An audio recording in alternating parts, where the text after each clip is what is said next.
যুক্ত হচ্ছে আন্তর্জাতিক অপরাধ ট্রাইব্যুনালের চত্বর থেকে। ট্রাইব্যুনালে বহুল প্রতীক্ষিত রায়টি কিন্তু ঘোষণা হলো এবং এই মুহূর্তে যারা দর্শকরা আমাদের সঙ্গে যুক্ত হয়েছেন তাদের উদ্দেশ্যে আবার একটু মনে করিয়ে দেই যে জুলাই আগস্টে যে হত্যাযজ্ঞ, এই যে মানবতা বিরোধী অপরাধ, সেই অপরাধ সাবেক প্রধানমন্ত্রী শেখ হাসিনা, সাবেক স্বরাষ্ট্রমন্ত্রী আসাদুজ্জামান খান কামাল এবং সাবেক পুলিশের প্রধান, এই তিনজনের বিরুদ্ধেই মানবতা বিরোধী অপরাধ আদালতের ভাষায় সন্দেহাতীতভাবে প্রমাণিত হয়েছে।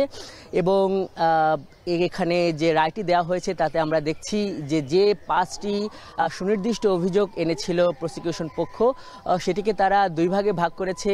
এর একটি হলো গণভবনে থেকে যে উস্কানিমূলক যে বক্তব্য দিয়েছিল গেল বছরের এই জুলাই আগস্ট গণঅভ্যুত্থানের মোটামুটি 1 মাস আগে 14 জুলাই, এই উস্কানিমূলক বক্তব্য দেবার কারণে শেখ হাসিনাকে আমৃত্যু কারাদণ্ড দিয়েছে আদালত। কিন্তু অপর যে অপরাধগুলো রয়েছে, বিশেষ করে এই টেলিফোন কনভারসেশনে এবং আইন শৃঙ্খলা রক্ষা বাহিনীকে ড্রোন ব্যবহার করে হত্যার নির্দেশ, মারণঘাতী অস্ত্র ব্যবহারের নির্দেশ, চাংখারপুলে 6 জন আন্দোলনকারী ছাত্র জনতাকে হত্যা এবং সাভারের আশুলিয়ায় গুলি করে লাশ পুড়িয়ে দেবার যে অভিযোগগুলো আনা হয়েছিল, আদালত বলছে যে সেগুলো সন্দেহাতীতভাবে প্রমাণিত হয়েছে।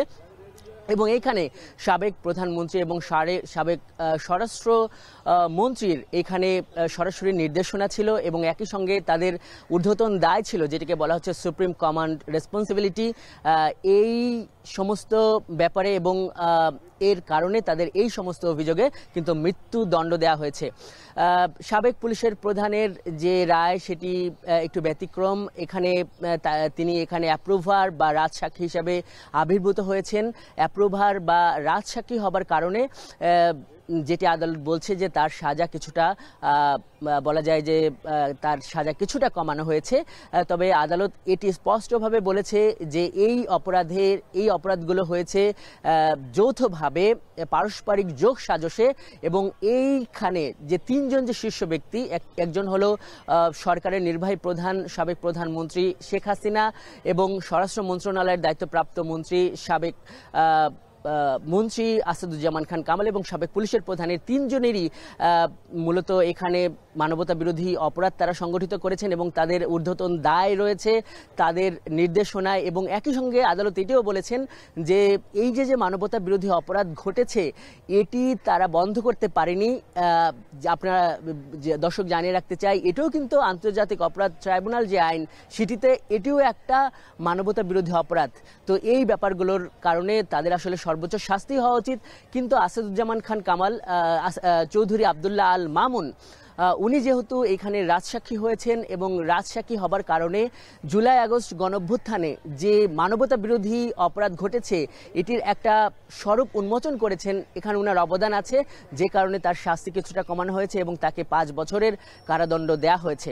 এখানে আমরা দেখেছি যে চৌধুরী আবদুল্লাহ আল মামুন যখন এই রায় ঘোষণা করা হয় তখন উনি গারদখানায় ছিলেন এজলাসের, এবং জনাকীর্ণ যে আদালতে সেখানে বহু শ্রেণী পেশার মানুষরা ছিলেন, সাংবাদিকরা ছিলেন, আইনজীবীরা ছিলেন। কিন্তু এর বাইরেও এই জুলাই আগস্ট গণঅভ্যুত্থানে যারা তাদের কলজের টুকরো ধন সন্তান হারিয়েছেন, যারা তাদের স্বজন হারিয়েছেন, তারাও কিন্তু এখানে ছিলেন। আমরা একদম শুরুতে আমরা দেখেছি যে শহীদ ফারহান ফাইয়াজ, যিনি রেসিডেন্সিয়াল মডেল কলেজের ছাত্র ছিলেন, তার বাবা একদম সামনে ছিলেন, শহীদ সৈকতের বোন ছিলেন। আমরা এখানে জুলাই আগস্ট গণঅভ্যুত্থানে যে মুখগুলো তাদেরকে আমরা এক সারিতে দেখতে বসেছি।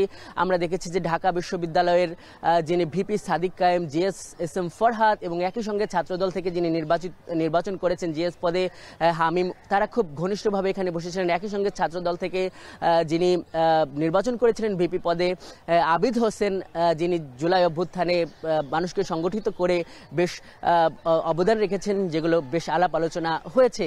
তো এই ধরনের একটি জনাকীর্ণ আদালতে 12:30 থেকে বলা যায় যে বিকাল 3টা পর্যন্ত এই রায় ঘোষণা হয়েছে। 453 পৃষ্ঠার এই রায়ের 6টি ভাগ, যেটি প্রথমেই এই আন্তর্জাতিক অপরাধ ট্রাইব্যুনালের যিনি চেয়ারম্যান গোলাম মর্তুজা মজুমদার উনি এটি ব্যাখ্যা করেছেন যে এটি 453 পৃষ্ঠার একটি রায় এবং সেইখানে প্রায় 6টি ভাগ আছে এবং যেটি আমরা দেখলাম যে এই ট্রাইব্যুনালের অন্য যারা সদস্য কিংবা বিচারক তারা কিন্তু পর্যায়ক্রমে এটি পড়েছেন। শুরুতে কিন্তু এই ট্রাইব্যুনালের 1 নম্বর সদস্য উনি রায়ের কিছু অংশ পড়েছেন, তারপর 2 নম্বর সদস্য পড়েছেন এবং সবশেষ কিন্তু রায় ঘোষণা করেছেন এই ট্রাইব্যুনালের যিনি চেয়ারম্যান গোলাম মর্তুজা মজুমদার। আমি তিনি কি কি অবজারভেশন দিয়েছেন বা তিনি কি কি পর্যবেক্ষণ দিয়েছেন সেগুলো দর্শক আপনাদেরকে একটু জানিয়ে রাখতে চাই। এখানে আসলে বিস্তারিত ব্যাপক অনেক কিছুই কিন্তু এসেছে। 453 পৃষ্ঠার যে রায় সেইখানে আসলে এই আদালত গঠনের ইতিহাস, এই আদালতের যে মানবতা বিরোধী অপরাধের বিচার করার দায় আছে এবং এই আদালত যে রোম স্ট্যাটিউট অর্থাৎ আন্তর্জাতিক অপরাধ বা মানবতা বিরোধী অপরাধের বিচারের জন্য যেই কনভেনশন বা নীতি সারা বিশ্বব্যাপী পরিচিত সেই স্ট্যাটিউট অনুসরণ করেই যে এটি হয়েছে এগুলো একটা বিস্তারিত বর্ণনা এখানে আছে এবং এখানে শুরুতে এই আইনটি তুলে ধরা হয়েছে এবং এরপরে এই প্রসিকিউশন পক্ষ এবং রাষ্ট্রনিযুক্ত আইনজীবী পক্ষ শেখ হাসিনার যিনি আইনজীবী রাষ্ট্রনিযুক্ত তারা কি সাবমিশন দিয়েছে তাদের কথা এখানে উল্লেখ আছে। এখানে কিন্তু বেশ একটা গুরুত্ব পেয়েছে শেখ হাসিনার যে নির্দেশনাগুলো, বিশেষ করে টেলিফোন কনভারসেশনগুলো, সেগুলো কিন্তু বারবার এসেছে এবং তারা বলেছেন যে এই যে টেলিভিশন কনভারসেশন এগুলো যদিও রাষ্ট্রনিযুক্ত শেখ হাসিনার আইনজীবী এগুলোকে সঠিক নয় বলে দাবি করেছেন, কিন্তু আদালত বলছে তার এই যে আইনজীবী শেখ হাসিনার পক্ষের যে আইনজীবী তিনি সেটি প্রমাণ করতে ব্যর্থ হয়েছেন যে এগুলো সঠিক নয়, কারণ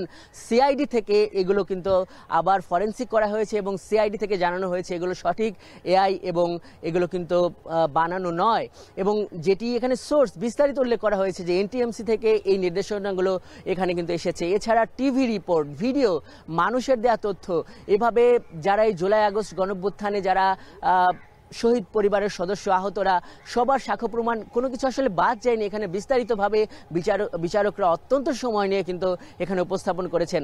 দর্শক যারা এই মুহূর্তে যুক্ত হচ্ছেন তাদেরকে জানিয়ে রাখি যে জুলাই আগস্ট গণঅভ্যুত্থানে মানবতা বিরোধী অপরাধের দায়ে শেখ হাসিনার মৃত্যুদণ্ড হয়েছে, একই সঙ্গে মৃত্যুদণ্ড হয়েছে সাবেক স্বরাষ্ট্রমন্ত্রী আসাদুজ্জামান খান কামালের এবং সাবেক আইজিপি চৌধুরী আব্দুল্লাহ মামুন। উনি রাজসাক্ষী হয় এবং জুলাই আগস্ট গণঅভ্যুত্থানের চালানো দমন, নিপীড়ন এবং মানবতা বিরোধী অপরাধের স্বরূপ উন্মোচন করায় ওনার সাজা কিছুটা কমেছে 5 বছর। আমি দর্শক একটু এই পর্যায়ে জানিয়ে দিতে চাই যে এই ট্রাইব্যুনালের যিনি চেয়ারম্যান উনি কিভাবে উনি ওনার এই যে পর্যবেক্ষণ এবং রায়ের যে সংক্ষিপ্ত যে রূপটি আছে সেটি কিভাবে তুলে ধরেছেন।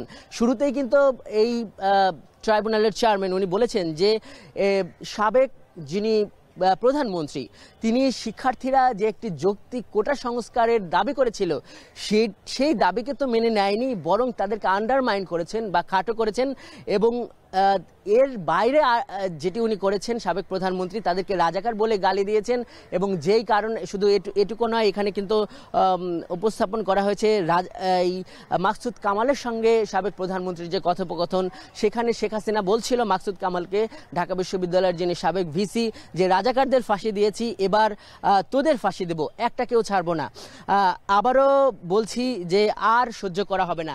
এই ধরনের যে টেলিফোন কনভারসেশনগুলো এগুলো কিন্তু আদালতে উপস্থাপন করা হয়েছিল। এনটিএমসি থেকে প্রাপ্ত এই টেলিফোন কনভারসেশনগুলো এগুলো কিন্তু খুব গুরুত্ব পেয়েছে এবং যেটি আদালত বলছে যে এই ধরনের টেলিফোন কনভারসেশন ওই গেল বছরের 14 জুলাই যেই সংবাদ সম্মেলন করা হয়েছে যেখানে শিক্ষার্থীদের রাজাকারের নাতি, রাজাকারের বাচ্চা বলা হয়েছিল, সেইখানেই কিন্তু এই মানবতা বিরোধী অপরাধ সংগঠনের উস্কানি এবং নির্দেশনা দেয়া আছে।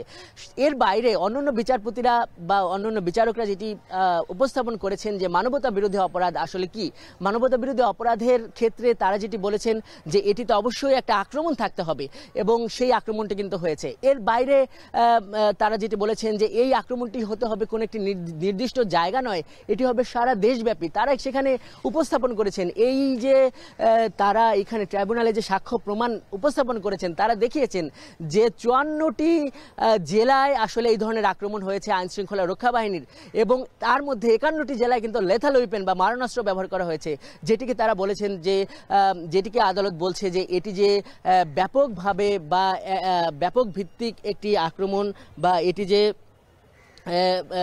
পদ্ধতিগত পদ্ধতিগত যে আক্রমণ হয়েছে, যেটি মানবতা বিরোধী অপরাধের নির্দেশক, সেটি কিন্তু এর মাধ্যমে নির্দেশ হয়। এবং একই সঙ্গে এখানে কিন্তু আরও দুইটি বিষয়, সেটি হলো যে এটি যারা নির্দেশ দিয়েছেন তাদের সজ্ঞানে হয়েছে কিনা এবং এটি নির্ধারিত জনগোষ্ঠীর উপর হয়েছে কিনা।